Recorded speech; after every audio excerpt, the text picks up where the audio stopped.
On paper, Meagan Duhamel and Eric Radford are not a likely pair. The athletic Duhamel stands at 4 feet 11 inches tall, the languid Radford at 6 feet 2. While the challenges of adapting to a height difference and disparate skating styles may have hindered other teams, a shared drive, focus, and strong individual jumping ability has allowed the pair to ascend the ranks of the sport in a surprising fashion. Teaming up in the spring of 2010, Duhamel and Radford managed to earn a world bronze medal on the second of their national titles just 3 years later. By the fall of 2013, a medal at the 2014 Winter Olympics seemed likely. Eager to help Canada earn team gold and win an individual medal for themselves, the pair put in a solid summer of training. However, it was evident at the start of the 2013-2014 competitive season that the intensity that took them to the top of the sport was suddenly wreaking havoc on their competitive mindset. It was so results-driven before the Olympics. It was extremely stressful because of pressure that we put on ourselves. Like, I had a bike, and I had gotten a little bit of a bike accident that summer, and it was like, oh my god, if that had been any worse, I would have missed a week of skating, and that would have put us back on schedule. And so you're so aware of everything, and you're so in a way, like paranoid about all these little things that we're doing. And if we didn't do a perfect practice, I would leave the rink and I would think about that practice for the rest of the day. And I was like, I can't wait till tomorrow when I can do it better. In the past, we used to focus more on what our competitors might be doing, or we'd watch online what our competitors were doing in competition, and we would feel like tension because of that. The tension showed up in performances. As the reigning world bronze medalists, Meagan Duhamel and Eric Radford were expected to skate to an easy victory at the 2013 Skate Canada International. Experimenting with a new choreographic style and dealing with the pressure of the Olympic season, the team struggled in the free skate, only managing a bronze. With the Olympics months away, the team faced criticism about their programs, their mentality, and their medal chances. The tension grew.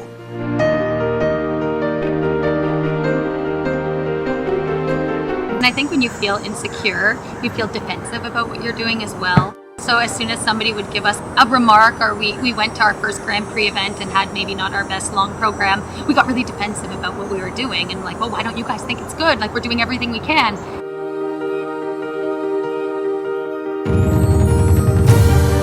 Instead of just like taking a deep breath, letting it go, simplifying things and listening to more constructive criticism as opposed to taking it personally.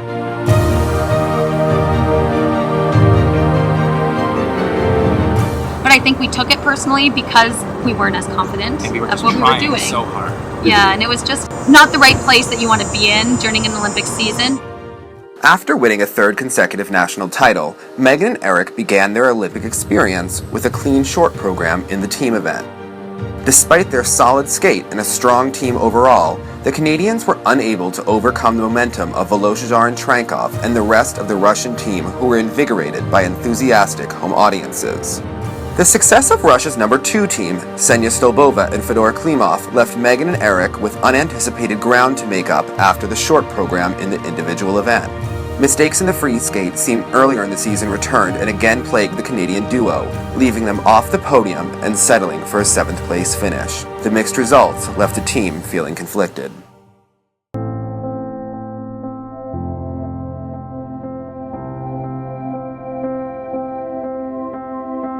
I think after the Olympics, I felt it was a strange feeling because we finished competing so early and then we had the rest of our Olympic experience happening.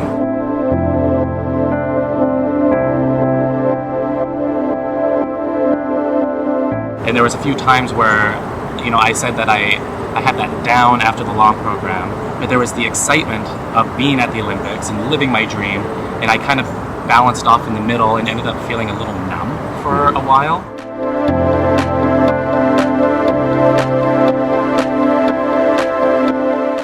There was a period at the Olympics, it wasn't so much about winning a medal, but maybe as having had that skate.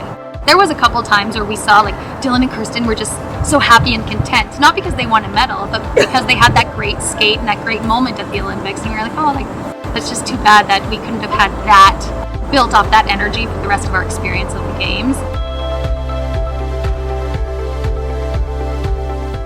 Despite their disappointment, the pair pushed on with nothing to lose. This time, managing a return trip to the medal rostrum at the World Championships in Saitama. I would say in between the Olympics and Worlds is where that whole feeling of just not really giving a damn anymore started. You know, we went into Worlds, we simplified everything, and we were just like, okay, we're gonna go out and see what happens, and then everything worked really, really well. And we were like, oh, okay, we don't need to care so much, we don't have to try so hard. We can simplify things and still get really good things.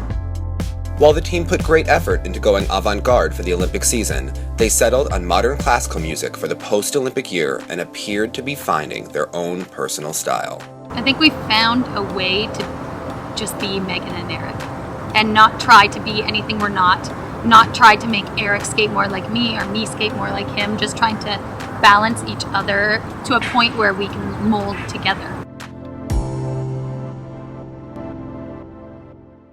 The new mindset paid off. Technically, the team found renewed consistency with their trademark side-by-side triplettes and pushed the technical envelope further by adding a throw quadruple Salchow to their repertoire. Judges and audiences responded in kind, and the success the team had longed for was suddenly theirs.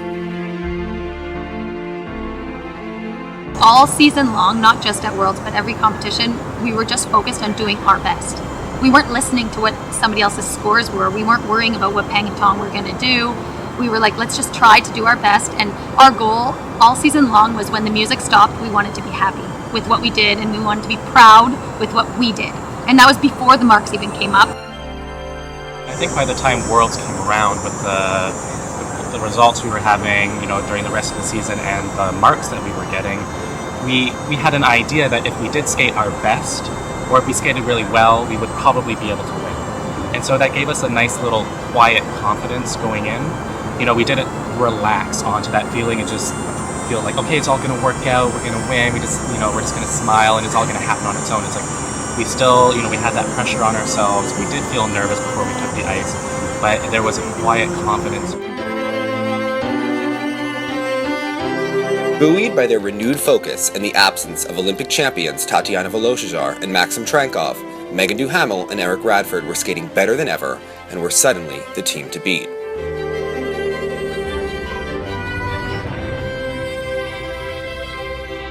Skating after a stellar performance by rivals Stolbova and Klimov at the Grand Prix final, Duhamel and Radford successfully landed their first throw quadruple Salchow to cement themselves on top of the medal rostrum. With 2 more gold medals won at Canadian Nationals and 4 continents, the pair suddenly faced the pressure of entering the World Championships as the favorites.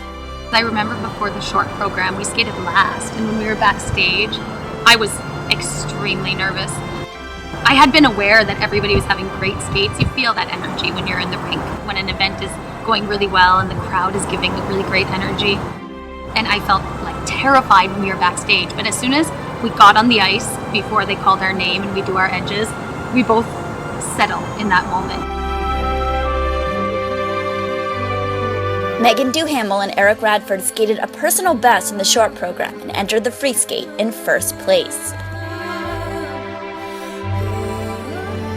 That was the longest week of my life. The day off was so long, but the thing is, it's been such a magical year from day one that even though I was extremely nervous, I felt so confident. There was a buzz, like other coaches would come to us and like, this is your year. And they felt so good, so relaxed, so confident. So I don't know, it's hard to explain, but it's like it was impossible that they were not going to skate well. Like I felt so confident for them, but at the same time, like you want this so bad to happen for them because they worked so hard for it. So when it did happen, it was such amazing moment. But as amazing as it was, like half an hour later, I was like, okay, up to next year. It's over now. What can we do to be better next year?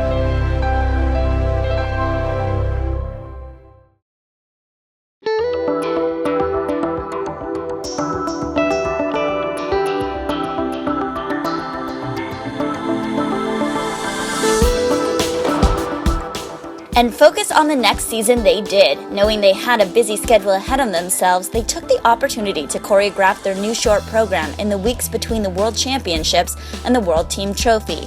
And while on tour with Stars on Ice, they were already focusing on taking their technical content to the next level.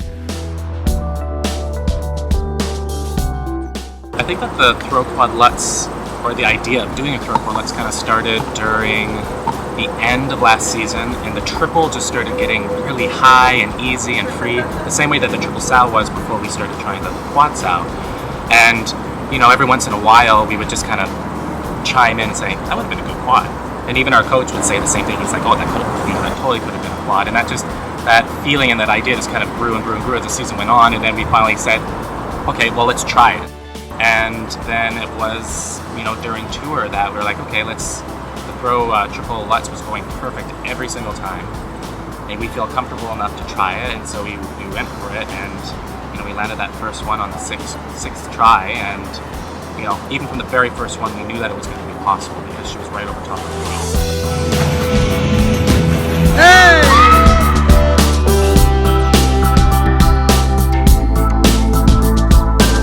Doing the first quad Lutz, we were nervous, but we were excited. And right from the first one, I glided backwards for quite a long distance before I fell. And we looked at each other and we went, okay, we're going to be able to do it. We could tell right away.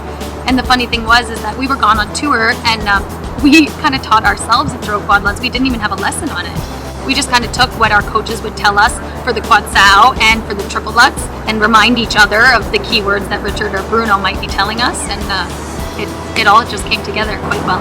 The throw quad Lutz quickly went viral on the internet. Building off of the success of last season, Meagan and Eric have diligently worked to achieve consistency with the new quad throw. It is their hope to add it to their program and remain at the top of the sport. I think the biggest challenge this year is to forget that they're world champion.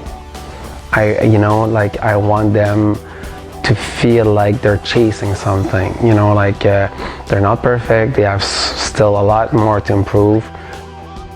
For me, I think their goal, what made them so special last year, the focus was on themselves. So I think the biggest challenge will be to have the focus on themselves. And then from there is going to be to push the envelope. So if they keep pushing the sport forward in the technical way, I think they're going to probably remain world champion. World seems so far away right now that I haven't really mentally reached that point. But I think the other day when we did for the very first time we tried connecting the two quad throws, and we did the throw quad sow, which was pretty good, and then we hit a really nice throw quad Lutz, and kind of looked at each other and I said, I think if we do that, we could probably win again. Just in those little moments, it seems like it's going to become another possibility. In addition to mastering back-to-back throw quadruple jumps in their free skate, the team is also facing the competitive return of reigning Olympic champions Tatiana Voloshazar and Maxim Trankov. The skating world is collectively holding their breath. I think with the Russians coming back, I feel kind of excited, actually. I think everybody's kind of excited to see what they're actually going to be able to do. Coming back from any scenario after taking time off is always difficult, and they were in their peak at the Olympics. So I'm curious to see if they're going to be able to get back close to that Olympic season in their home country shape. It's not as easy as some people might think.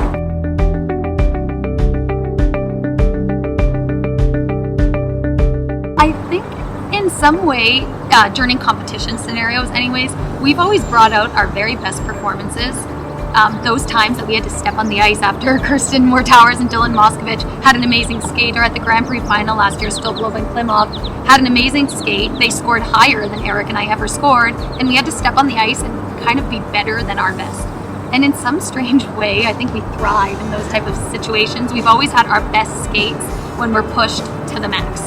So I'm looking forward to NHK Trophy when we will go against Tatiana and Max, because I know that they will push us to our maximum. And as nervous as it's going to make us feel in that moment, I know that we are going to feel confident in our ability to deliver. With a world title to their names in 2.5 years until the next Olympic Games, it's difficult to ignore thoughts of Olympic glory, something their coach is careful to put into perspective. I think the best plan for them is going 1 year at a time. not to worry too far ahead. The reality is they're probably in a better shape than most of 21-year-old. This is a great thing, but at the same time, I'm a realistic. I like to live in the moment. So I think the key for them is to make every day the best that it can be, make every year great, and then when we get to 2018, we'll get there. When I think back to the Olympic season, and I just wish, as with everything in life, I wish I knew then what I know now, and I wish I felt then the way I feel now. It's just, everything's so much easier, it's so much less stressful, and it's funny that as soon as we stopped caring about winning so much, we won everything. And we know that the day is probably going to come when we're not going to win a competition, but we're already okay with that. Then we'll go to the next one and we'll try and do better. And it's just become so much more simple and easy and fun.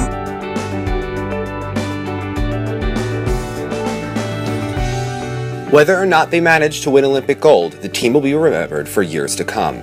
Recently, they were asked just what kind of legacy they hope to leave behind.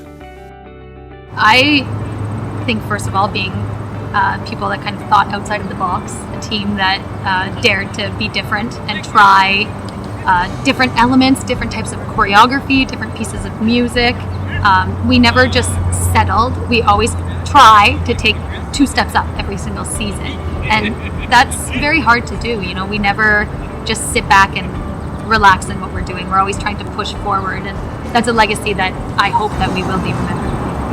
I think, we're sort of making a technical legacy in a way. I hope that, we push the sport technically. Whether or not that lasts into the next generation, we'll see. But, if we can go out and hit that throw Lutz at one of the competitions, then we'll always be known as the first team that did that. And also, like what Meagan said about just evolving and kind of being those small town kids that dreamt big and then managed to actually make it all happen.